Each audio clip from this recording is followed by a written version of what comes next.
हर किसी को गिला है कि बहुत कम मिला है, पर ज़रा सोचिए जो आपको मिला है वो कितनों को मिला है। हम हमेशा अपने से ऊपर वाले लोगों को ही देखते हैं, लेकिन कभी ज़रा उन लोगों को भी देखिए जिनके पास रहने के लिए घर नहीं है, खाने के लिए भोजन नहीं है और पहनने के लिए कपड़े नहीं है, लेकिन फिर भी वो लोग कहीं ना कहीं और किसी न किसी तरह से कोई ना कोई खुशी अवश्य ढूंढ लेते हैं। भगवान ने हमें चलने के लिए पैर दिए हैं, देखने के लिए आँखें दी हैं, सुनने के लिए कान दिए हैं और काम करने के लिए हाथ दिए हैं, लेकिन ज़रा कभी उन लोगों के बारे में सोचिए जिन लोगों के पास ये सब कुछ नहीं है, लेकिन फिर भी वो अपनी ज़िंदगी हंसते हंसते गुजार देते हैं। इंसान छोटी छोटी बातों को लेकर इतना परेशान हो जाता है कि अपनी सारी गलतियों और अपनी सारी समस्याओं का जिम्मेदार सिर्फ भगवान को ही मानने लगता है। जब तक हम अपनी समस्याओं के लिए भगवान को या किसी दूसरे को जिम्मेवार मानते रहेंगे, तब तक हम कभी भी अपनी गलतियों को और अपनी समस्याओं से छुटकारा नहीं पा सकते। अगर हम अपने विचारों को सकारात्मक रखेंगे, मतलब पॉजिटिव थिंकिंग रखेंगे, तो हम अपने जीवन की बहुत सी समस्याओं से छुटकारा पा सकते हैं और इससे हमारा मन भी शांत रहेगा और ज़िंदगी में हम सफल भी ज़रूर होंगे। इस कहानी के माध्यम से आज मैं आप लोगों को यही समझाने जा रही हूँ। कहानी को अंत तक ज़रूर सुनिएगा। एक समय की बात है, एक कबूतर रेगिस्तान में रहा करता था। वह बहुत दिनों से बहुत ही बीमार चल रहा था और इसी वजह से उसके सारे पंख भी खराब हो चुके थे।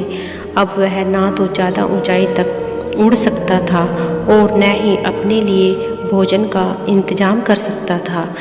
एक दिन की बात है, एक दिन उस बीमार कबूतर के पास से एक बहुत ही सुंदर सफ़ेद रंग का कबूतर गुजर रहा था। तभी उस बीमार कबूतर ने उस कबूतर को देखा और बुलाया और पास बुलाकर उस बीमार कबूतर ने उस सफ़ेद रंग के कबूतर से पूछा कि तुम कहाँ जा रहे हो। तो सफ़ेद रंग के कबूतर ने कहा, भाई मैं दूसरे लोक का कबूतर हूँ और अपने लोक जा रहा हूँ। यह सुनकर बीमार कबूतर बोला कि इसका मतलब तुम ईश्वर के दूत हो। तो इस पर सफ़ेद कबूतर बोला, हाँ हाँ ऐसा ही समझ लीजिए। तो इस पर बीमार कबूतर ने उस कबूतर से कहा कि तुम मेरा एक काम कर सकते हो।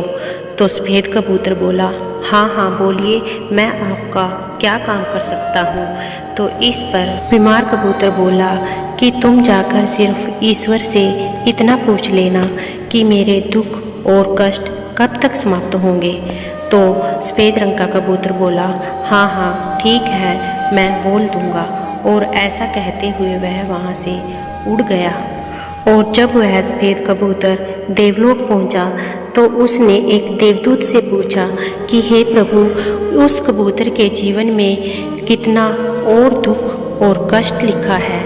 तो इस पर देवदूत ने कहा कि उस कबूतर के जीवन में अभी अगले 7 वर्षों तक ऐसे ही दुख और कष्ट लिखे हैं। यह सुनकर वह सफ़ेद रंग का कबूतर बहुत उदास हुआ और बोला कि हे प्रभु, वह तो पहले से ही बहुत दुखी है, तो और कितने कष्ट उसके जीवन में लिखे हैं। लेकिन देवदूत बोला कि उसके जीवन में अभी अगले 7 वर्षों तक ऐसे ही दुख और कष्ट भोगना लिखा है और उसके जीवन में अगले 7 वर्षों तक कोई खुशी नहीं लिखी है।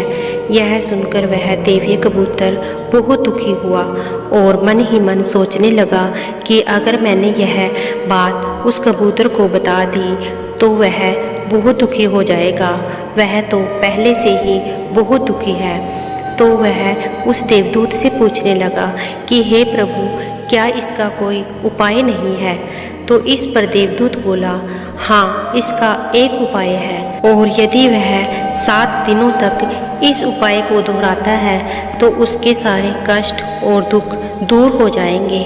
कबूतर यह सुनकर बहुत खुश हुआ और बोला, हे प्रभु, आप मुझे बताइए कि इसका क्या उपाय है और उस कबूतर को क्या करना होगा।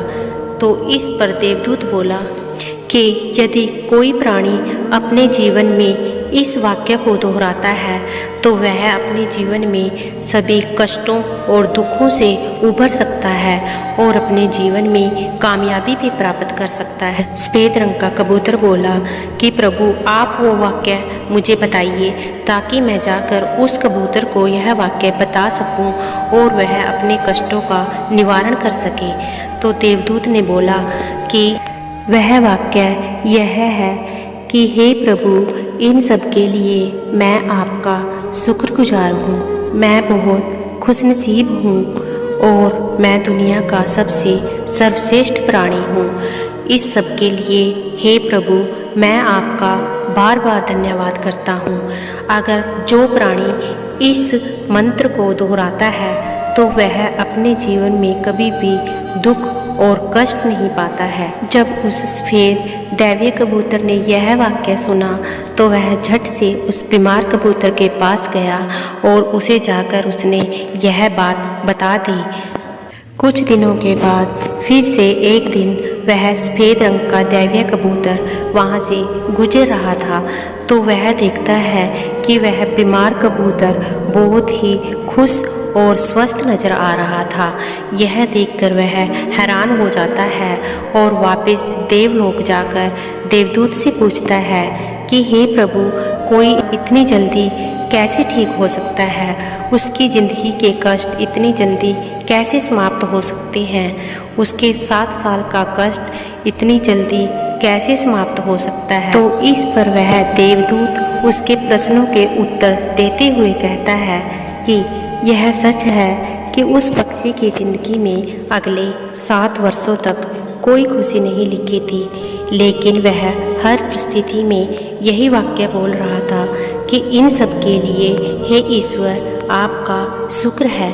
जो आपने मुझे दिया उसके लिए मैं आपका शुक्रगुजार हूँ।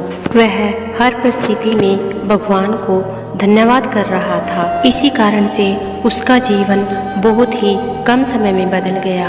वह जब कर्म वेग पर गिरा तब भी उसने भगवान से यही कहा, भगवान, इन सब के लिए आपका शुक्र है। जब उस पक्षी के पंख खराब हो गए तब भी उसने भगवान को कहा, इन सब के लिए ईश्वर तुम्हारा शुक्र है। जब उस पक्षी को पीने के लिए कहीं भी पानी नहीं मिला, लेकिन फिर भी उसने कहा, इन सब के लिए भगवान आपका शुक्र है। उस पक्षी के जीवन में चाहे कितने भी कष्ट आए, लेकिन वह पक्षी यही वाक्य बार बार दोहराता रहा कि इन सब के लिए ईश्वर तुम्हारा शुक्र है। इन सब के लिए मैं आपका बहुत बहुत आभारी हूँ।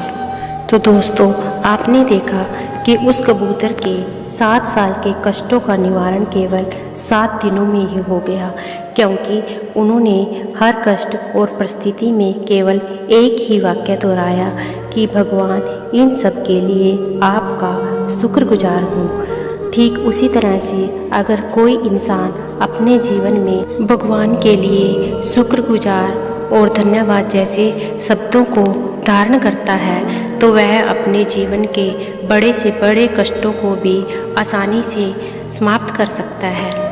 मैं दुनिया का सर्वश्रेष्ठ प्राणी हूँ। मैं बहुत ही खुशनसीब हूँ और इन सब के लिए भगवान, मैं आपका शुक्रगुजार हूँ।